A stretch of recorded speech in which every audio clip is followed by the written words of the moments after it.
Assalamualaikum warahmatullahi wabarakatuh. Al-Fatihah.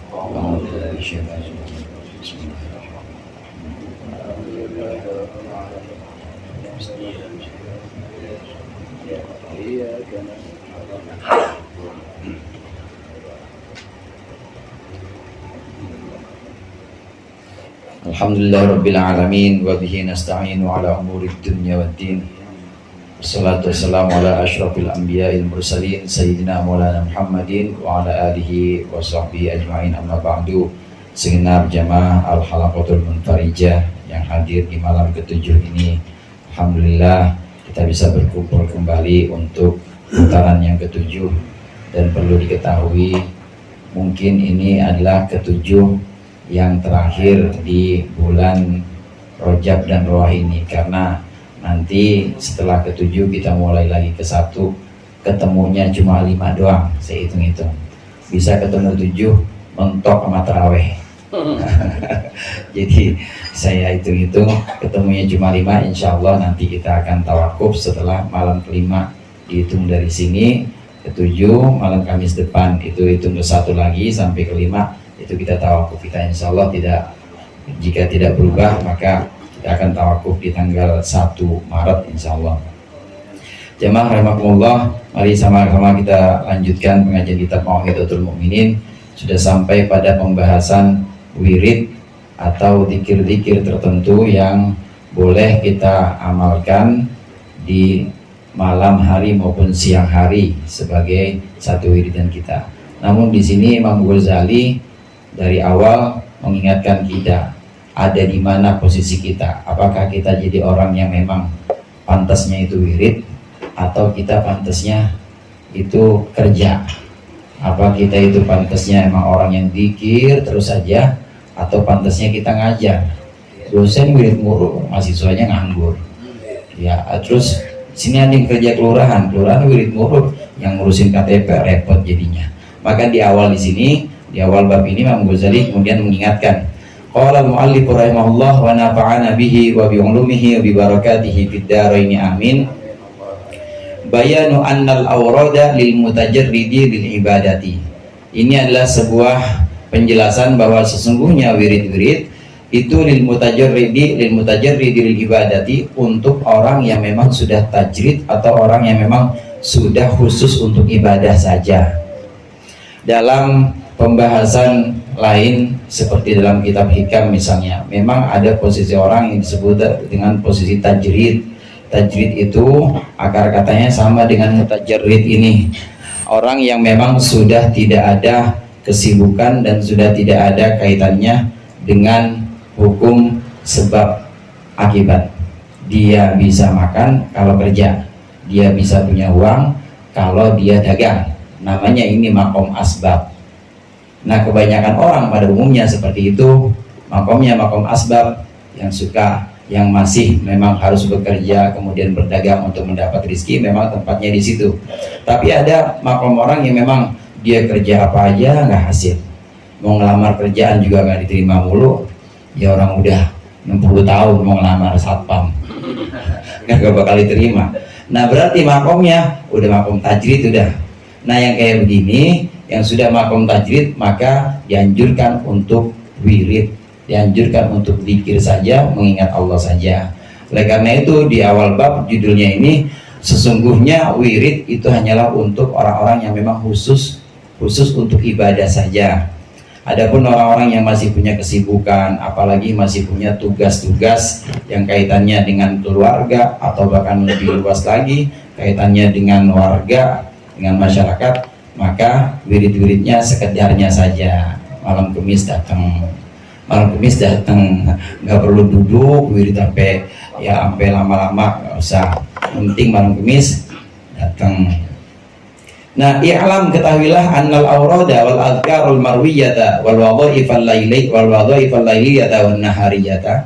Ketahuilah bahwasannya wirid-wirid, zikir-zikir yang diriwayatkan dari Nabi dan juga amalan-amalan malam maupun siang, innama tustahabbu lil mutajarridi lil ibadati. Itu hanyalah disunnahkan untuk orang yang memang sudah dikhususkan beribadah. Alladzi la syughla lahu ghairuha, yang tidak ada kesibukan baginya kecuali dengan ibadah tersebut. Aslan, babar pisan kalau orang Jawa bilang. Aslan itu sama sekali tidak ada kesibukan. Bihaitsu law tarakal ibadata la jalasa battalan. Sekiranya kalau dia tidak ibadah, maka dia nganggur, nganggur batil, nganggur yang memang merusak. Ketahuilah bahwasannya dikir-dikir, wirid-wirid, dan juga amalan-amalan malam siang yang nanti akan dibawakan di sini adalah khusus untuk orang-orang yang memang sudah tidak bekerja lagi. Nah, kayak samping saya ini, bagi saya pensiun, udah nggak kerja lagi. Dan dia kalau nggak wirid, kira-kira kalau nggak wirid makin bangor. Makanya kudu wirid. Bihaitulah syughla lahu. Sekiranya nggak ada kesibukan lain, kerja udah enggak. Kemudian ya makan udah ditanggung sama anak-anak, maka harusnya dia itu wirid. Kalau seandainya dia nggak wirid, duduknya nganggur, bahkan duduknya itu malah bisa negatif, maka iya bijo duduknya bisa negatif, maka dianjurkan sekali untuk wirid. Nah, bagaimana kalau yang masih ada kesibukan, seperti orang yang memang punya kesibukan ngajar atau yang punya kesibukan belajar, ada di bawahnya. Wa amal alimul ladzi yanfa'un nasa bi ilmihi. Adapun orang alim yang bisa memberikan manfaat pada manusia dengan ilmunya, fi fatwan au tadrisin, dalam memberikan fatwa atau memberikan pengajaran, au tasnifin atau mengarang kitab, fatartibuhu al aurada, maka upaya dia untuk melahirkan atau urutkan wirid-wirid itu yukhalifu tartibal abidi, berbeda dengan tertib wiridnya seorang yang ahli ibadah. Fainahu, maka sungguhnya alim, orang alim itu cendekiawan lah atau akademisi, itu yahtaju ilal mutola'ati lil kutub, dia butuh mentelaah kitab-kitab, wa ila tasnifi, dan juga untuk menghasilkan karya, wal ifadati, dan memberikan faidah, wa yahtaju ila muddatin laha la mahalata, dan tentu itu butuh waktu untuk mengarang itu semua, la mahalata, tidak bisa tidak. Lain halnya dengan orang alim, orang yang memang bergelut dengan ilmu,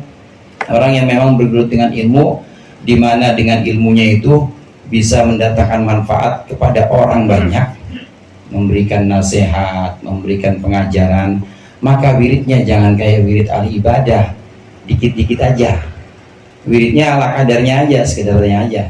Jangan wirid ya ayat kursi 1000, kapan rapinya, kapan ngajarnya, wiridnya sekedarnya saja. Justru yang didorong untuk orang alim, orang yang memang bergelut dengan ilmu, karena dengan ilmunya dia bisa memberikan pengajaran kepada orang lain, ini yang didorong adalah mutola'ah, baca, mengadakan penelitian. Nanti dari mutola'ah, dari baca itu, maka dia akan menghasilkan sesuatu yang bermanfaat untuk orang banyak. Contohnya begini hadirin, orang banyak satu kampung itu, kalau nggak dia ajarin cara-caranya, kalau dia nggak ajarin cara-caranya puasa yang benar, maka sekampung itu nggak ada yang puasa atau puasanya pada salah semua. Nah, mendingan orang alim ini dia mentelaah kitab, kemudian dia menyampaikan kepada orang-orang puasa yang cakep itu bagaimana, puasa yang paling gampang untuk orang awam bagaimana, dijelaskan kepada orang awam. Dari hasil mutolaahnya dia, dari hasil kajiannya dia, maka dia bisa melahirkan banyak ibadah-ibadah yang dilakukan oleh orang-orang awam di bawahnya. Ini pentingnya orang alim yang kadang-kadang disebut dengan amal yang sifatnya itu muta'addi atau tidak untuk diri sendiri, tapi dia menunjukkan kepada orang lain. Walaupun dia puasanya cuma sekali, ini orang alim, tapi karena dia menunjukin orang-orang untuk bisa puasa, pahalanya itu ngalir terus. Amin ya, Pak?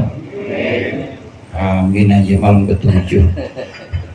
Orang-orang alim ini yang kadang-kadang disebut sebagai suluh atau lampu misbah bagi masyarakatnya, karena dengan orang-orang alim maka orang bisa ibadah, kemudian orang bisa cinta kepada Allah, cinta kepada Rasulnya. Oleh karena itu Lagi-lagi sebagaimana di awal kita perhatikan bagaimana posisi kita ada di mana. Ada alim, ada muta'alim. Muta'alim itu orang yang belajar. Kalau kita ada di posisi muta'alim, maka itu pun lebih baik datang ke majlis-majlis taklim dibanding datang ke majlis-majlis zikir. Ngaji gimana caranya sholat yang khusyuk, ngaji gimana caranya sedekah yang ikhlas, dibanding ke majlis zikir yang wiridannya banyak, tahu-tahu suruh ke kuburan narik keris. Nah, yang khawatir begitu ya Ustaz Amin ya. Ada yang begitu narik benda-benda. Mendingan ke majlis-majlis taklim, karena di majlis-majlis taklim itu memang dia muta'alim, dia orang yang belajar, maka dianjurkan untuk ke majlis taklim dibanding ke majlis zikir. Hadirin jamaah rahimakumullah, Imam Ghazali di sini bukan berarti mengesampingkan majlis zikir, namun lihat posisi kita. Kalau posisi kita memang sudah orang yang memang tajrid, memang sudah dikhususkan oleh Allah untuk zikir aja, ibadah aja, maka kita memang harus ke majlis zikir. Tapi kalau kita masih produktif, kita masih bisa ngasih nasihat, kita masih bisa mikir, dengerin majlis taklim, dan masih bisa kasih nasihat untuk keluarga kita, hasil dari ngaji kita ajarin ke keluarga, maka itu produktif. Maksudnya lebih baik di majlis-majlis taklim dibanding majlis zikir. Oleh karena itu al-halaqatul munfarijah ini dua-duanya dapat, majlis taklim dan zikir. Karena orang yang zikir aja kalau nggak taklim itu nanti bisa di tengah jalan suka ada yang godain, lu pengen apa? Gue pengen supaya orang pada minta air ke gua. Nanti kalau diturutin akhirnya lupa. Fainam kanahu istighraqul awqati fihi fahuwa afdalu ma yashtaghalu bihi ba'dal maktubati wa rawatibiha. Sedikit lagi, kalau memang memungkinkan untuk orang yang alim itu menghabiskan seluruh waktunya untuk mutola'ah, untuk mengarang, fahuwa afdalu, maka itu lebih utama. Afdalu ma yashtaghalu bihi, itu adalah kesibukan yang paling utama untuk orang alim ini. Ba'dal maktubati wa rawatibiha, tentunya setelah sholat fardu yang 5 waktu dan setelah qobliyah ba'diyahnya. Nggak lain nggak bukan, kalau memang muta'alim, orang yang belajar, orang yang ngajar, maka wiridannya paling cakep itu adalah ngebelajar atau ngajar. Setelah qobliyah ba'diyah dan setelah sholat fardu, balik lagi ngajar, balik lagi mutola'ah, balik lagi kemudian ngarang kitab.